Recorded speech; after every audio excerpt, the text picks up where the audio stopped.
Hello guys, আজকে সবাইকে বলবো ইনফিনিক্স GT20 প্রো ফোনটা কীরকম। সকাল সকাল চলে গেলাম বগুলাতে ফোন কিনতে।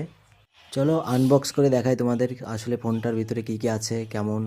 চলো তাহলে দেখা যাক ফোনটা ভিতরে কী কী আছে, মানে বক্সটার ভিতরে আর কি। আমি প্রথম প্রথম খুলতে পারছিলাম না বক্সটা, তা মানে দোকানের মালিক আমাকে দেখিয়ে দিচ্ছিল এরকমভাবে খুলতে হয়। আমি তারপরে সেইভাবেই খুলছিলাম ওনার দেখানোর মতো। সবার প্রথমে খুলে দেখলাম একটা কাভার দিচ্ছে ফোনের সঙ্গে, আর তার সঙ্গে কিছু কার্ড, ফোনের ডকুমেন্টস। যদিও 1 বছরের গ্যারান্টি দিয়েছে ফোনটার সঙ্গে। এবার ফোনটার মানে পিছনে কি আছে সেটা দেখায় তোমাদের। বক্সের পিছনে পেয়ে যাচ্ছে একটা 45 ওয়াটের চার্জার আর ডাটা কেবল একটা। আর মোবাইলটা দেখো খুবই সুন্দর দেখতে, পিছনের লুক একদম মানে কি বলবো হেভি। যখন ফোনটা বক্স ওপেনিং করছিলাম বন্ধুরা সাইড থেকে ভিডিও বানাচ্ছিল। এবার দেখে নাও পিছনের লুকটা অসাধারণ। আমি কিনেছিলাম সিলভার অ্যান্ড হোয়াইট, যদিও এটাকে গেমিং ফোন বলতে পারি, গেমের জন্য পুরো তৈরি করেছে।